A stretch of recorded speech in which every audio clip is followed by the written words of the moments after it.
தேவனுக்கு முன்பாக நீங்கள் முழங்காலிட்டால் உண்மையில் என்ன நடக்கும் என்று எப்போதாவது யோசித்திருக்கிறீர்களா? இது வெறும் ஒரு உடல் நிலைதானா, அல்லது பரலோக ஆசீர்வாதங்களை திறக்கும் ஒரு தெய்வீக திறவுகோலா? இந்த காணொளியில் முழங்காலிட்டு ஜெபிப்பதன் ஆவிக்குரிய வல்லமையையும் இந்த தாழ்மையான செயலுடன் இணைந்த வாழ்வை மாற்றும் ஆசீர்வாதங்களையும் நாம் ஆராய்வோம். இவை அனைத்தும் வேதத்திலிருந்து நேரடியாக எடுக்கப்பட்டவை. முழங்காலிடுவது என்பது வெறும் ஒரு பாரம்பரியம் மட்டுமல்ல, அது ஒரு மொழி. அது சரணடைதல், பயபக்தி மற்றும் தேவனுடன் நெருங்கிய உறவு கொள்ளும் ஒரு நிலை. வேதாகமம் நமக்கு காட்டுகிறது, மக்கள் தேவனுக்கு முன்பாக முழங்காலிடும் போது எப்பொழுதும் ஒரு வல்லமையான காரியம் நடக்கிறது. அது தெய்வீக தொடர்பு, அற்புதம் மற்றும் ஆசீர்வாதத்தின் தருணம். சங்கீதம் 95:6 கூறுகிறது, வாருங்கள், நாம் பணிந்து குனிந்து நம்மை உண்டாக்கின கர்த்தருக்கு முன்பாக முழங்கால் படியிடுவோம். இது ஒரு அழைப்பு, தேவனிடம் பேசுவதற்கு மட்டுமல்ல, அவருக்கு முன்பாக நம்மை தாழ்த்திக் கொள்வதற்கும் இது ஒரு அழைப்பு. நாம் முழங்காலிடும்போது, தேவனே, என் பயங்களை, என் கவலைகளை, என் பெருமையை விட நீர் பெரியவர் என்று சொல்கிறோம். இந்த தாழ்மையான செயல் நம் இருதயத்தின் உண்மையான நிலையை வெளிப்படுத்துகிறது. அது நம்முடைய பலவீனத்தை ஒப்புக்கொண்டு தேவனுடைய வல்லமையை நம்புவதை காட்டுகிறது. முழங்காலிடுவது நம்முடைய சுயத்தை விட்டுவிட்டு தேவனுடைய சித்தத்திற்கு நம்மை ஒப்புக் கொடுக்கும் ஒரு அடையாளமாகும். வேதாகமத்தின் வழியாக ஒரு பயணம் செய்வோம். மக்கள் கர்த்தருக்கு முன்பாக முழங்காலிட்ட போது என்ன நடந்தது என்று பார்ப்போம். அவர் அவர்களை விட்டு ஒரு கல் எறி தூரம் போய் முழங்கால் படியிட்டு ஜெபம் பண்ணினார். தேவனுடைய குமாரனாகிய இயேசுவும் தம்முடைய மிகவும் வேதனையான தருணத்தில் பிதாவுக்கு முன்பாக முழங்காலிட்டார்.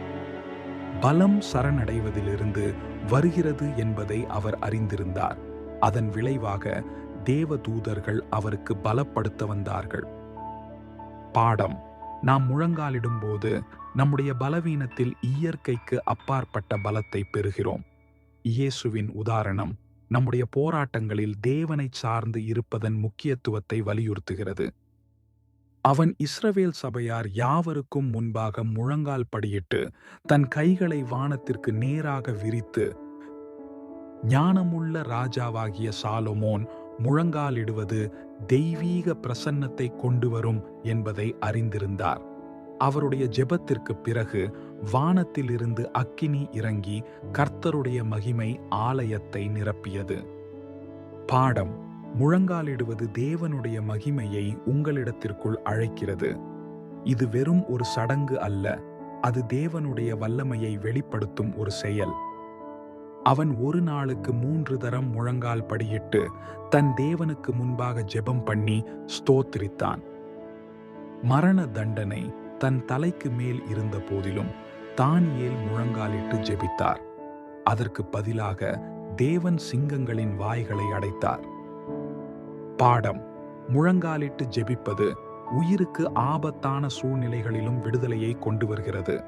தானியேலின் விசுவாசம் தேவனுடைய பாதுகாப்பு எவ்வளவு பெரியது என்பதை காட்டுகிறது.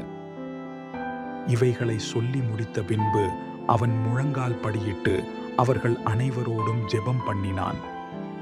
பவுலின் முழங்காலிடுதல் அன்பு, ஒற்றுமை மற்றும் ஆழமான ஆவிக்குரிய தொடர்பை குறிக்கிறது. அது வெறும் சடங்கு அல்ல, அது வல்லமையான ஐக்கியமாக இருந்தது. பாடம்: முழங்காலிடுவது விசுவாசிகளை ஆவிக்குரிய நெருக்கத்தில் ஒன்றிணைக்கிறது. இது ஒருவருக்கொருவர் ஆதரவளிப்பதற்கும் தேவனுடைய பிரசன்னத்தில் இணைவதற்கும் ஒரு வழியாகும். முழங்காலிடுவது என்பது வெறும் உடல் ரீதியானது மட்டுமல்ல, அது இருதயத்தின் நிலையை பிரதிபலிக்கிறது. அது எதை குறிக்கிறது என்றால், சரணடைதல், கட்டுப்பாட்டை விட்டுவிடுதல், நம்முடைய சொந்த வழிகளை விட்டுவிட்டு தேவனுடைய வழிகளை பின்பற்றுதல். ஆராதனை, தேவனுடைய பரிசுத்தத்தை அங்கீகரித்தல், அவருடைய மகத்துவத்தையும் வல்லமையையும் ஏற்றுக்கொள்வது.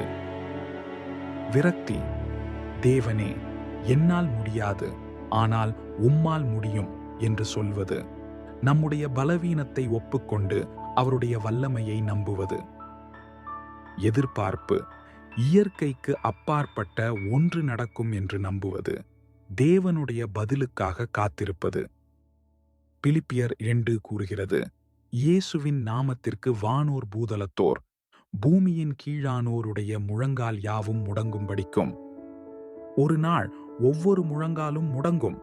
ஆனால் நீங்கள் இப்போதே முழங்காலிடத் தேர்ந்தெடுக்கும் போது நீங்கள் பரலோகத்துடன் உங்களை இணைத்துக் கொள்கிறீர்கள். உலகம் கோருவதற்கு முன்பே நீங்கள் தேவனை கனப்படுத்துகிறீர்கள். தெளிவாகச் சொல்வோம், முழங்காலிடுவது தேவனை வற்புறுத்துவதில்லை. ஆனால் அது உங்கள் இருதயத்தை திறக்கிறது. அப்பொழுதுதான் ஆசீர்வாதங்கள் பாய்கின்றன. தேவனுக்கு முன்பாக நீங்கள் முழங்காலிடும்போது நீங்கள் பெறும் 5 ஆசீர்வாதங்கள் இங்கே. புயலில் சமாதானம்.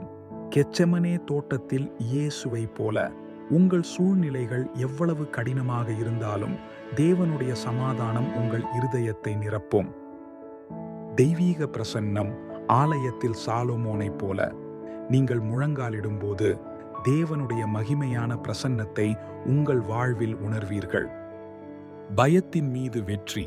சிங்க குகையில் தானியேலைப் போல உங்கள் பயங்கள் மறைந்து தேவனுடைய வல்லமை உங்களை நிரப்பும். ஆழமான தொடர்பு. விசுவாசிகளுடன் பவுலைப் போல தேவனுடனும் மற்ற விசுவாசிகளுடனும் உங்கள் உறவு ஆழமடையும். பரலோக பலம்.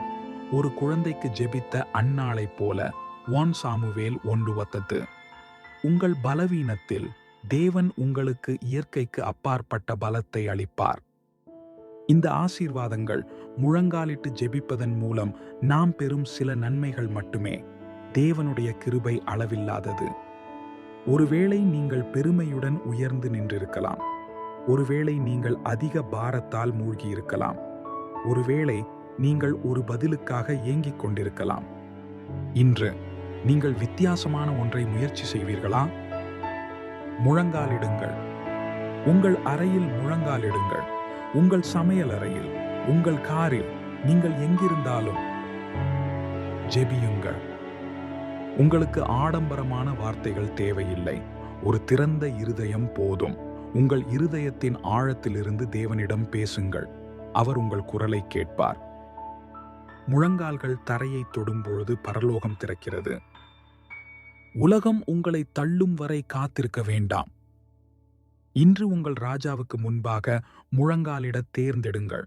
அவருடைய பலத்தில் எழுந்து நில்லுங்கள். மேலும் வேதாகம அடிப்படையிலான ஊக்கத்துக்காக லைக் செய்யுங்கள், பகிருங்கள், சப்ஸ்கிரைப் செய்யுங்கள். கீழே கருத்து தெரிவிக்கவும். நான் இன்று முழங்காலிட்டு ஜெபிப்பேன்.